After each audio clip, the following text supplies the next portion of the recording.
तो चौथे एपिसोड की शुरुआत होती है भरत त्यागी के सीन से, जहाँ पर भरत त्यागी कोठे पर खड़ा है और अपने पसंद की लड़की को पसंद करता है।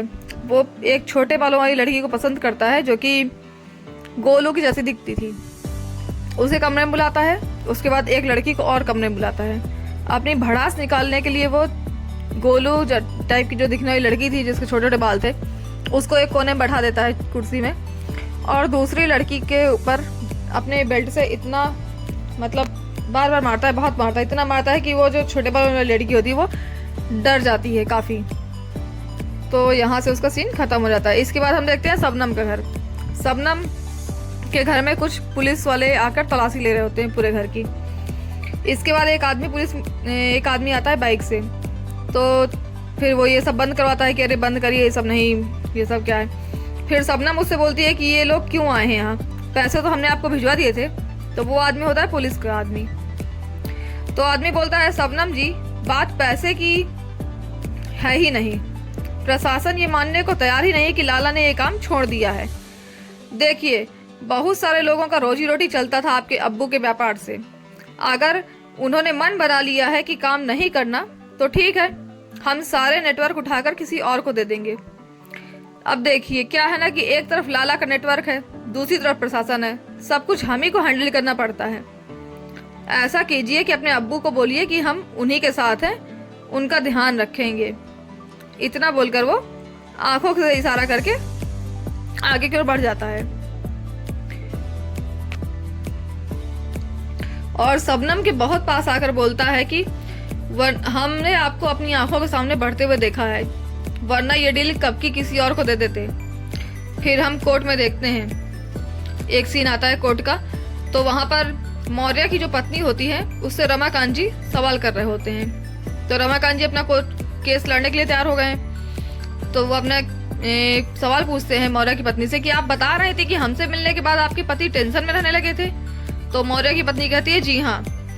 तो रमाकांत जी कहते हैं तो ऐसा आपको लगता था या उन्होंने आपसे ऐसा कहा। तो मौर्य की पत्नी कहती है कि कहने की जरूरत नहीं होती है, पत्नी को अपने पति की मानसिक स्थिति के बारे में पता चल जाता है। तो रमाकांत जी कहते हैं जी जी बिल्कुल ठीक। फिर रमाकांत जी उसको बोलते हैं कि आपको पहली बार कब लगा था कि हम आपके पति को ब्लैकमेल कर रहे हैं? पहली बार में ही लगने लगा था कि हम आपके पति को ब्लैकमेल कर रहे हैं या बाद में? तो मौर्य की पत्नी कहती है जी हाँ, पहली बार में ही। उसके बाद रमाकांत जी उससे पूछते हैं, कहते हैं कि मिसिज मौर्य चाय बहुत अच्छी बनाती हैं। तो ये सुनकर जो विपक्ष का वकील होता है वो कहता है ये फालतू के सवाल पूछ रहे हैं। तो रमाकांत जी कहते हैं चलिए ठीक है, हम सीधा सवाल पूछ लेते हैं, ये बताइए हमने आपके घर में कितनी बार चाय पी है? तो मौर्य की जो पत्नी है वो थोड़ा सा सोचने पड़ जाती है कि क्या कहना है। फिर बोलती है कि लगभग 1 दर्जन बार। तो रमाकांत जी कहते हैं जज साहब, सोचने की बात है कि हमारे जो सर एसएसपी मौर्य थे वो बहुत बड़े दबंग पुलिस ऑफिसर थे। अब वो अपने घर में एक ब्लैकमेलर को चाय तो पिलाएंगे नहीं।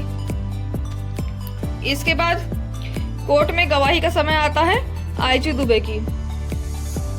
जो मौर्य साइड का वकील है उसने आईजी दुबे को गवाही के लिए बुलाया है। लेकिन इसी बीच में हम सीन देखते हैं, शबनम को देखते हैं। शबनम अपने अब्बू से मिलने कोर्ट पर आई है, अपने अब्बू से मिलने वहां गई है जेल।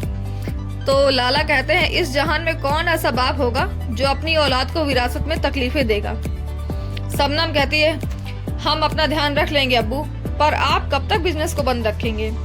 लाला, हम तब तक जब तक हमें बेल नहीं मिल जाती, जब तक हमारा काम शरद शुक्ला संभालेंगे। शबनम, जो आदमी अपना एक वादा नहीं निभा पाया आप उसी पर भरोसा कर रहे हैं? लाला, करना पड़ता है आपके लिए। शबनम, लेकिन हम पर भरोसा नहीं कर सकते। लाला, आप इस व्यापार से जितना दूर रहें उतना अच्छा है। शबनम, क्यों? क्योंकि हम बेटी हैं इसलिए। जानते हैं आपने हमें विरासत में क्या दिया है? हौसला दिया है अब्बू। और हम अच्छे से जानते हैं कि शरद आपसे क्यों हाथ मिलाना चाहता है, वो सिर्फ गुड्डू को कमजोर करना चाहता है। और आपको क्या लगता है अगर हम पर कोई मुसीबत आई तो हम किसके साथ ज्यादा महफूज रहेंगे, शरद के साथ या गुड्डू के साथ? तो लाला शबनम को फिर कुछ देर सोचने के बाद एक नंबर लिख कर देते हैं और कहते हैं कि ये लो, और गुड्डू से कहना कि दिमाग जरा ठंडा रखें। उसके बाद शबनम फोन लगाती है गुड्डू को। तो गुड्डू फोन उठा के कहता है यस। तो शबनम बोलती है हम सबनम लाला बोल रहे हैं बलिया से। गुड्डू कहता है फेस टू फेस बात होगी। उसके बाद सबनम चली जाती है त्रिपाठी कोठी। तभी फिर कोर्ट का सीन फिर से आता है, जहां पर आईजी दुबे अपनी गवाही दे रहे होते हैं। तो मौर्य का वकील पूछता है कि एसएसपी मौर्य आपको सारे केस की जानकारी और डिटेल बताते थे? आईजी दुबे जी हाँ। तो वकील तो फिर आप रमाकांत पंडित को तो जानते ही होंगे? आईजी दुबे क्या रमाकांत जी एसएसपी मौर्य के साथ मिलकर काम कर रहे थे? आईजी दुबे नहीं। तो मौर्य तो क्या है कि मौर्य का जो पंडित हो मौर्य का जो वकील है वो कहता है कि रमाकांत जी कह रहे थे कि मौर्य गुड्डू को गिरफ्तार करने गए थे और गिरफ्तार करने के बाद उसका एनकाउंटर करने लगे थे, इसलिए उन्होंने उसको मारा। क्या ये बात सच है? तो एसएसपी आईजी दुबे कहते हैं कि मौर्य के खिलाफ कोई चार्जशीट ही फाइल नहीं है, उसके खिलाफ कोई सबूत ही नहीं है, तो उसे गिरफ्तार करने की तो कोई बात ही नहीं होती है। उसके बाद रमाकांत जी से पूछा जाता है कि आपको कोई सवाल पूछना है? तो रमाकांत जी कहते हैं अब हम इनसे क्या पूछें? फिर रमाकांत जी कहते हैं हमारा तो गुनाह बस इतना है कि हम गुड्डू पंडित के पिता हैं और हमें जो भी सजा दी जाएगी हमें मंजूर है। उसके बाद जज कुछ सोचते हैं और कहते हैं कि सजा हम अगली पेशी में सुनाएंगे। उसके बाद हम देखते हैं कि रॉबिन और डिम्पी एक साथ बैठकर बातें कर रहे थे। तो रॉबिन उससे कहता है कि हम अपना काम बंद कर रहे हैं, कुछ अकाउंट्स बचे हैं उनको क्लोज करना है, इसके बाद हम अपना ये काम छोड़ देंगे। उसके बाद हम देखते हैं कि भरत त्यागी क्लब में बैठकर शराब पी रहा होता है और मोबाइल में गोलू की फोटो देख रहा होता है। तो रॉबिन उसके पास पहुंचता है और कहता है कि ये आपका सामान है और आज से आपका अकाउंट हमने क्लोज कर दिया है। तो भरत कहता है छोटे तुम पर ट्रस्ट करता था इसलिए हम भी करते हैं। रॉबिन उसे देखकर बोलता है कि अगर अकेले बैठने का मूड ना हो तो हम साथ दे सकते हैं। फिर दोनों बैठकर शराब पीने लगते हैं क्लब में। फिर भरत पूछता है कि तुम्हारे धंधे में तो मार्केट डाउन कभी नहीं होता है, फिर धंधा क्यों छोड़ रहे हो? रॉबिन हम सेटल होना चाहते हैं। तो भरत कहता है सेटल होने के लिए तो लोग धंधा जमाते हैं, तुम जमा धंधा छोड़ रहे हो, तुमको तो वैसे ही पैसे कमाने की लत है। तो रॉबिन हंसता हुआ बोलता है पैसे, हमारी माँ कहती थी पैसे कमाने की लत उसी को छूटती है जिसे प्यार की लत लग जाती है। भरत और कुछ बताओ। तो रॉबिन रियल एस्टेट का धंधा गरम है, पैसा लगा दीजिए। भरत अरे ये नहीं, प्यार के बारे में बताओ, कैसे संभाल लेते हो? रॉबिन कलेजा फट जाता है लेकिन जो सह गया उसे पुनर्जन्म मिल जाता है। इसके बाद हम देखते हैं गोलू और डिम्पी आपस में बातें कर रही होती हैं। तो गोलू को डिम्पी उसकी बहन की पुरानी चीजें दिखाती है जिसमें शादी का जोड़ा और ये सब रहता है। तो डिम्पी कहती है अगर तुम्हारी दीदी की ये सब सामान तुम्हारे काम आ जाए तो सही रहेगा। तो गोलू कहती है हमारे ये सब किसी काम का नहीं है। तो डिम्पी कहती है कि गुड्डू भैया को गद्दी चाहिए थी, उन्हें गद्दी मिल चुकी है, लेकिन गजगामिनी गुप्ता की मंजिल ये नहीं हो सकती है, तुम्हें क्या चाहिए? तो गोलू कहती है, एक सांस लेके कहती है कि गुड्डू हमारे बिना ये सब नहीं कर संभाल पाएंगे। तो उसके बाद कहती है कि ये सब सामान अगर तुम्हारे काम आ जाएगा तो हमें बहुत खुशी होगी डिम्पी। उसके बाद गोलू अपने घर चली जाती है और हम देखते हैं कि सबनम बैठी हुई है गुड्डू और बीना के पास और चाय पी रही है। तभी गोलू वहां पहुंचती है, उसको थोड़ा सा मूड ऑफ हो जाता है। तो बीना कहती है कि सबनम ऑफर लेकर आई है। गोलू कहती है क्या है तुम्हारे पास ऑफर के लिए? सबनम कहती है जो तुम्हारे पास नहीं है, अफीम। तो गुड्डू मना कर देता है कि हमें नहीं, मतलब आपके साथ काम करना। सबनम कहती है हमारे पास जौनपुर से भी ऑप्शन है। इतना सुनते ही गोलू कहती है मंजूर है।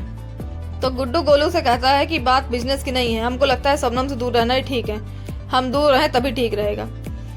तो सबनम कहती है कि